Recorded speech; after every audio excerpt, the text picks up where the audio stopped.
काय म्हणतो कापसाला भाव नाही, सोयाबीनला भाव नाही, द्राक्षे कांद्याला भाव नाही म्हणतात का नाही?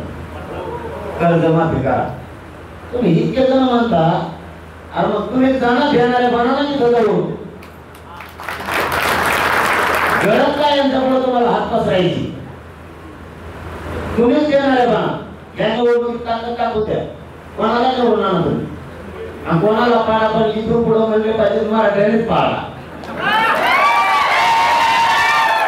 ते घाबरायचं आपल्याला, ते म्हणजे त्यांच्या मताची गरज आहे आणि मग आपल्या मताची गरज नाही काय? यावेळेस त्यांना असं धाक मारला पाहिजे, मराठ्याच्या मताशिवाय पर्याय नाही. उभा राहण्यापेक्षा पाडण्यास सुद्धा लय मोठा विजय. थोडं डोकं लावायचा, पाडण्यास सुद्धा लय मोठा विजय. त्यांना त्यान पाडायचा, असा पाडायचा की तो म्हणला पाहिजे मग माझा मोजूच नका, इतका जोरात पाडायचा. काळजीच करायची नाही.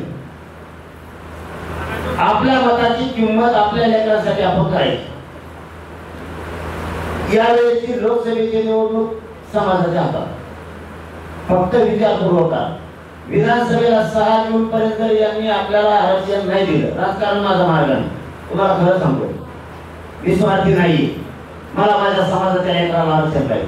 6 जून पर्यंत आरक्षण द्या, आम्हाला काही करायचं नाही. पण तुम्ही नाही दिलं. 8 जूनला 6 करोड मराठ्यांची 900 करोड सभा होणार. एकही मराठा घरी राहणार नाही त्या दिवशी. मग मात्र विधानसभेला मराठी कापते ना त्याचा उतरणार. मला उतरायचं नाही, तुम्हीच देणार आहे. मला जाऊ द्या गरीबाची. असं काही आहे का?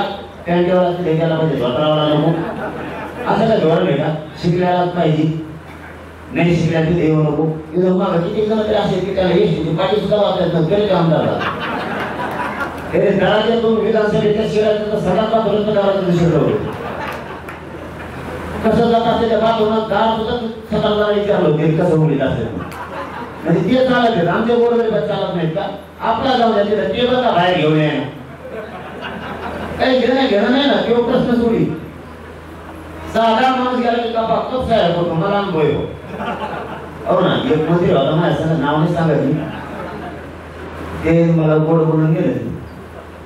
मी कोणालाच जात नव्हतो. ते मला चला चला मंत्री महोदयाने बोलले बा, मला माझ्या संग चला प्रश्नच मागे गेलो. त्याला काही माहित नव्हतं हे काय पुढे म्हणून. त्याला काय माहिती का झाला आहे ते खुशखुश झालो. काळा करायचं माझ्या पुढं आणलं नाही करून. आणि ते थोडं सुद्धा म्हणले. एबीपी माझा, उघडा डोळे बघा नीट.